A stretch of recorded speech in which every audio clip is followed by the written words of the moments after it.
Hello bachcho, let us read the question. And question is, if rank is a number associated with a matrix which is highest order of non-singular submatrix, then prove that if A and B are two square matrices of order 3 such that a rank of matrix AB is 2, then at least one of A and B is singular. ठीक है, तो हम क्या कह रहे हैं यहाँ पर कि हमें यहाँ कहा गया है कि जो रैंक है वो क्या है, वो हाईएस्ट ऑर्डर होती है किसी नॉन सिंगुलर सब मैट्रिक्स की। ठीक है, और अगर ऐसा है तो हमें प्रूव करना है कि अगर दो ए और बी मैट्रिक्स जो है ना ऑर्डर 3 की है, स्क्वायर मैट्रिक्स ऑफ ऑर्डर 3 की है और उनकी जो रैंक है ना, अगर उनका ए बी फाइंड किया जाए मीन्स प्रोडक्ट किया जाए तो उनका जो रैंक होगा वो 2 होगा। ठीक है, कब? जब उसमें से कम एक सिंगुलर मैट्रिक्स हो। तो हम कह सकते हैं कि कॉन्सेप्ट लेके चलते हैं। ठीक है, अगर कोई मैट्रिक्स है ना, इफ अ मैट्रिक्स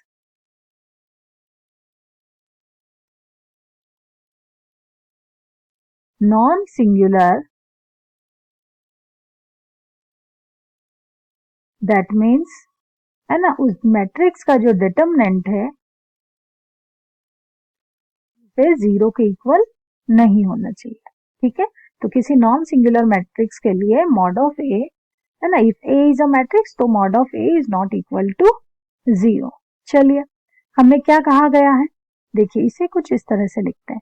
हमें कहा गया है जो ए है वो हमारी एक मैट्रिक्स है, matrix of A is order 3 cross 3 square matrix है, एंड जो बी मैट्रिक्स है वो किस तरह की है, वो एक स्क्वायर मैट्रिक्स है, किस ऑर्डर की, 3 क्रॉस 3 की। तो नाउ अगर हम इसका प्रोडक्ट लें तो ए बी जो होगा वो किस तरह से होगा, वो होगा हमारा, हम किस तरह से देखेंगे, देखिए ये वैल्यू और ये वैल्यू वैनिश हो जाएगी है ना, तो रो ऑफ ए मैट्रिक्स और column of B matrix consider होगा।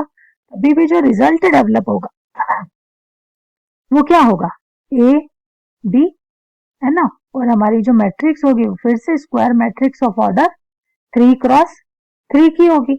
अब हमें क्या गिवन है, हमें गिवन है ना, given that rank of A B. ठीक है, हमें गिवन है that rank of A B is 2। अगर ए बी की रैंक 2 है इसका मतलब है कि 3 क्रॉस 3 की जो ऑर्डर की मैट्रिक्स है ना, उसका मॉड ऑफ ए क्या आ रहा है, 0। करेक्ट, तो हम कहेंगे द सब मैट्रिक्स, हम लिखेंगे दैट मीन्स है ना सब matrix of order 2 is non singular. Am I correct? ठीक है, देखिए 3 क्रॉस 3 की हमारी ए बी मैट्रिक्स थी, लेकिन अगर उसका रैंक 2 है तो रैंक हमारा हाईएस्ट ऑर्डर होता है, वो हाईएस्ट ऑर्डर जिसके लिए जो हमारी मैट्रिक्स है नॉन सिंगुलर हो जाए। इसका मतलब ए बी जो था उसका मॉड जो आ रहा था, मॉड ऑफ ए बी जो था, हम लिख सकते हैं है ना, हियर, यहाँ लिख सकते हैं हम, here mod of A B is equals to 0 है ना। तो ये कौन सी मैट्रिक्स हो गई हमारी, सिंगुलर मैट्रिक्स हो गई। करेक्ट, तो अगर रैंक 2 है तो इसका मतलब जो 2 क्रॉस है ना, 2 क्रॉस 2 की सब मैट्रिक्स होगी वो हमारी नॉन सिंगुलर होगी, या ये कह सकते हैं हम है ना, that is that mod of A B of 2 cross 2 should not equal to 0। ठीक है ना, इसी को इस तरह से भी लिख सकते हैं हम, the determinant of A B of order 2 cross 2 is not equal to 0। इसे स्प्लिट करें हम, the determinant of A into है ना of 2 cross 2 multiplied by determinant of B of order 2 cross 2 should not equal to 0।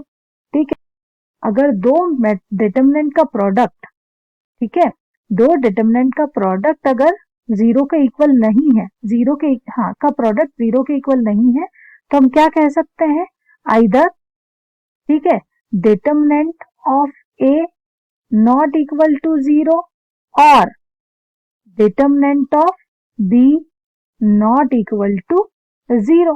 तो या तो अगर product zero के इक्वल है, ठीक है, तो हम में से या तो कोई फर्स्ट वाला इक्वल नहीं होगा जीरो के इक्वल, या सेकंड वाला जीरो के इक्वल नहीं होगा।